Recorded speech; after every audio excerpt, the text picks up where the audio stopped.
I'm making this video because if I could talk to the younger version of myself, I realize that, especially because of the world that I've grown up in and grown middle-aged in, I know that the seriousness to which everything that I was made to do and to want, to like and to not like, all of that has a great deal of purpose.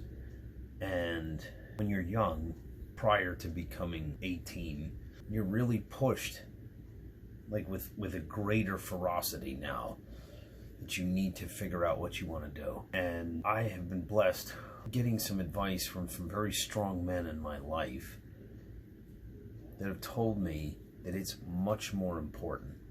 It is much more important, especially as you approach adulthood, that you figure out who you are and who you were made to be, rather than just what do you want to do. The statistics now, I think they said the average adult has about 4 to 5 careers in their working life. So the real question is, well, if I'm going to go to school and if I'm going to go into business and I'm going to do this and I'm going to do that and I'm going to have between 4 and 5 careers in my adult life from like 18 to 70 or beyond, should the intensity of what do you do with your life be placed on you with such fervor as much as, well, wait a minute, who are you first? I think if I could talk to the younger version of me and I could say, look, it's much more important because, yes, you probably should get an education. You probably should do all this kind of stuff. But what do you like doing? It's not always going to lead you to the right thing that you were made to do. And I want to say that a different way because, again, I have to talk to the younger version of me, but I also have to help people understand what is a vocation. A vocation, in one regard, one way to describe what a vocation is how best do you demonstrate love.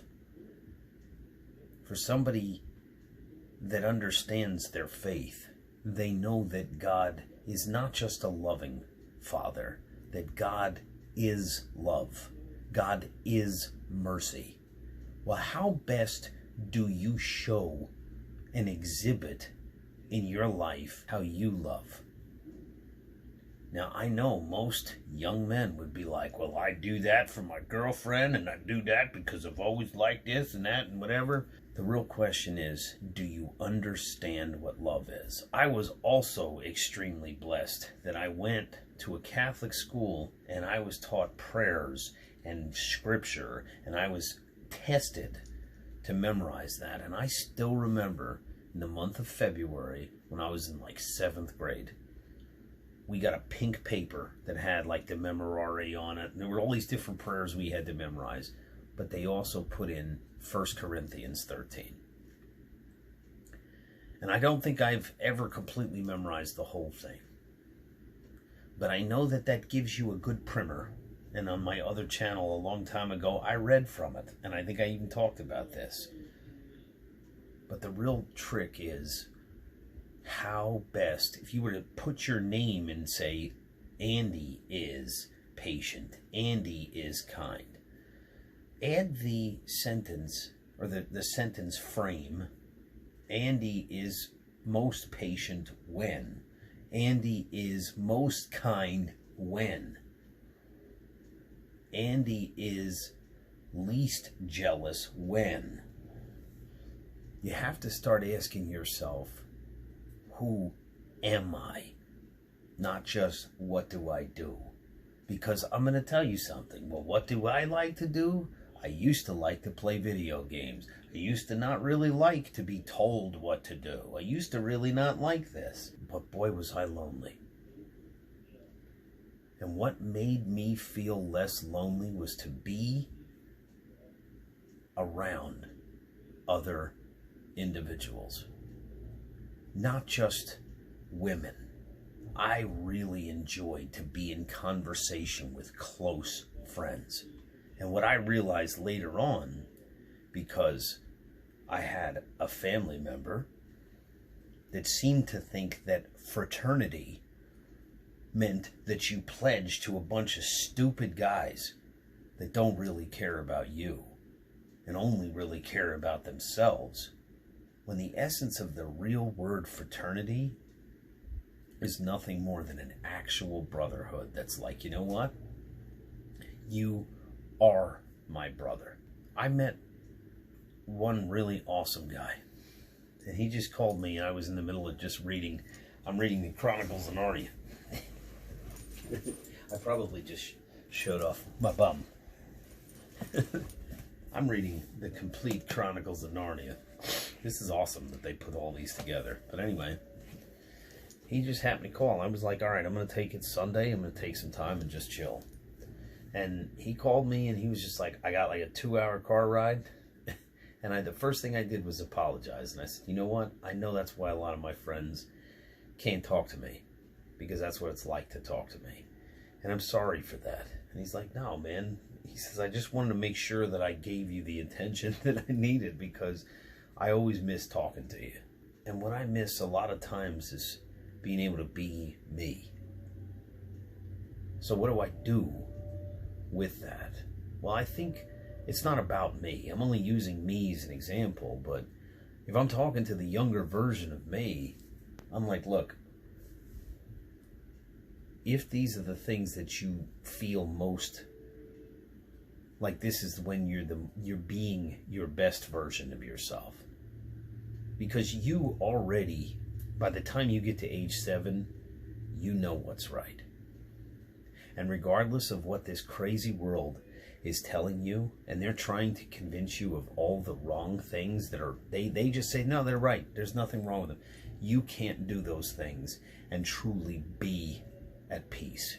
You can't do those things and truly feel guilt-free and happy. Those are the things that as you do them, you feel more lonely. And you feel more in bondage. You don't feel free. You feel like compelled to do this. I have to do this. I've been doing this. It becomes habitually unpleasant. It's like playing a video game for me. There was so much time I spent. Why am I doing this? Why am I even playing this? I'm so bored with this. I'm so over this. My biggest frustration came from what a waste of time it is to do this. Over and over again, grinding through this game, doing this. Even the games that I enjoyed. It was like there was so much now, but now I've seen the forest for the trees, and I realize that most of the most popular games are designed to just get you to keep doing it.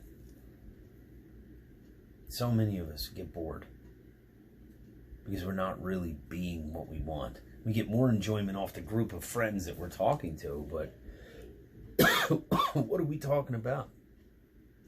What are we talking about? When we used to talk about being, you know, what are you going to do? What are you going to be? And what are you going to have?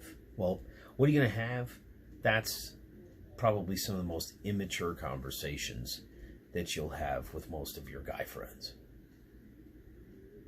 I'm going to have a big car. I'm going to have this. I'm going to have shoes. I'm going to have clothes. I'm going to have this. Who cares? Jesus says he built this big extra barn. It's like, if God says he's going to take you tonight, what good was building this big extra barn? So what you have doesn't matter. Unless it's what you have in here and in here. The things that lead you to, I don't need anything. I really don't need anything.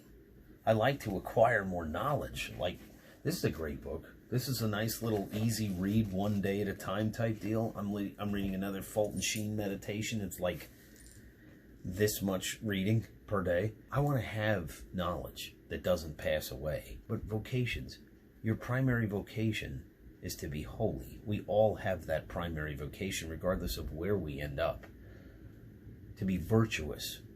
To replace vices and addictions with virtue and humility and self-sacrifice. That's part of what love is really supposed to be. So a mom and a dad that have a child, the two really becoming one flesh, is having children together. So becoming one flesh means you're required to have the flesh makeup that makes life, and not to impede that, because otherwise you're not really becoming one flesh. But just because two people conceive and have a child doesn't mean they're still one flesh yet. If they're not doing it correctly, there needs to be no break between the two of them. There needs to be a united front, in that they're both self-sacrificing. Not for the benefit of, oh, well, we just need to make sure we give a better world to our kids. No.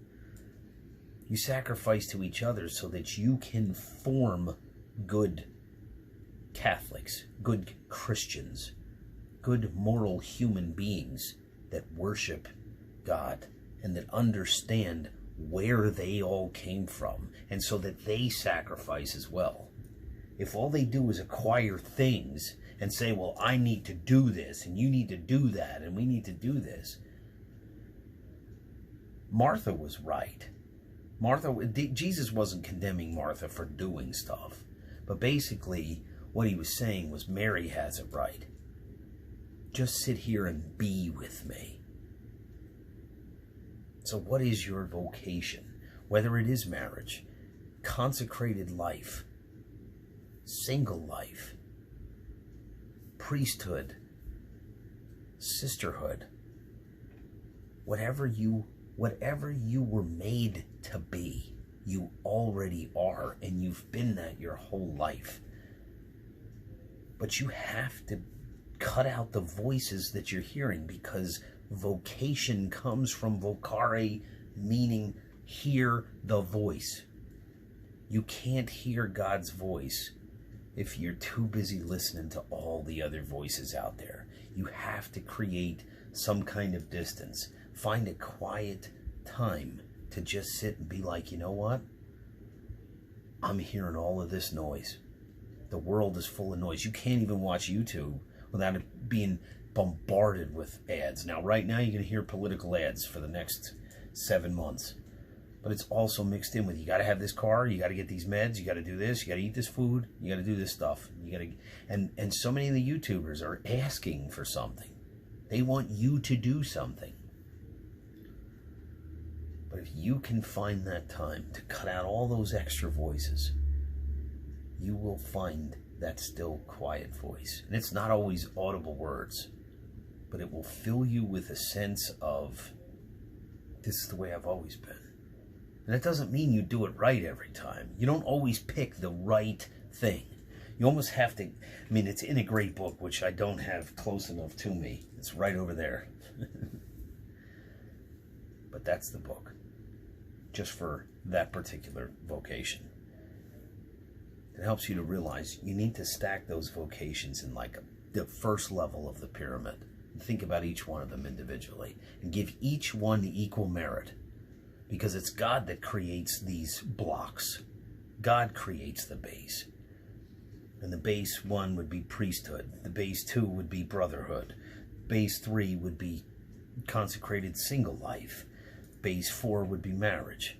And you weigh each one of those blocks. Like, one is not greater than the other. God creates these 4 blocks. But I'm going to consider these 4 equally. And I'm really going to think about each one as if, you know what, there's nothing wrong with any of these. Because I could be any one of these. But I will already be that. The one that fills you with the most peace is most likely the one that you were made to be. It is a choice, but it's only a choice in that you understand this, and it takes an adult to understand this. Your only real choice is life and death, blessings and curses. Each one of those blocks, any one of those blocks, would be the person that you already are, and that become and get you to heaven. Not just for you. You would sacrifice the best. How best do you love in that particular block so that you help another individual or many other individuals? How best do you love? How best do you sacrifice for the world? For the guy who cuts you off in traffic? For the person that deserves God's mercy? Your vocation is everything that you are, not just what you do. Because a priest, even a priest, has many ministries that they have to carry out. They do what the bishop needs them to do.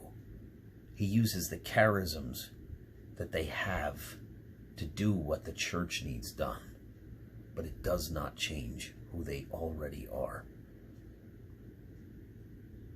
That's why somebody that has not properly discerned each vocation does not know, does not rest. St. Augustine said, our hearts are restless until they rest in thee. Well, you cannot be happy. You will be bored your whole life if you're doing anything other than what God's will is for you.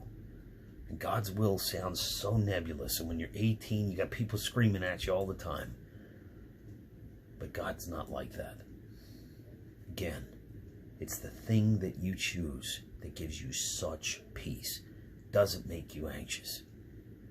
It doesn't make you think. And you don't have to know everything about it. You have to learn more about it. You have to discover more about it. But you have to put yourself in a holy frame so that you can truly discern which voice is the correct voice, which is not just the noise of the world. Satan has laid a minefield, especially for 18 to 25-year-olds. Men.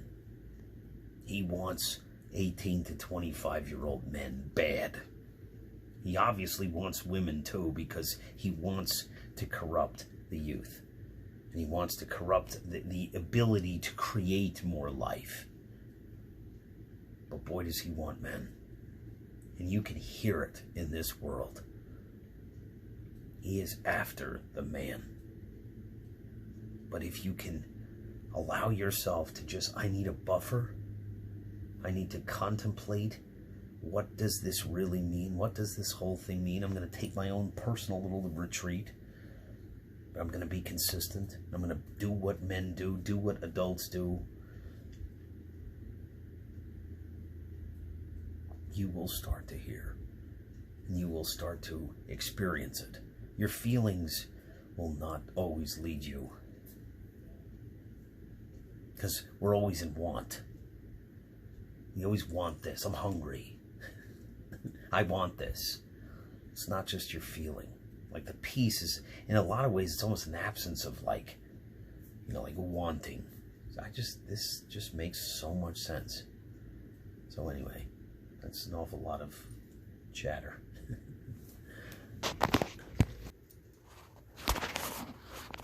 Yeah.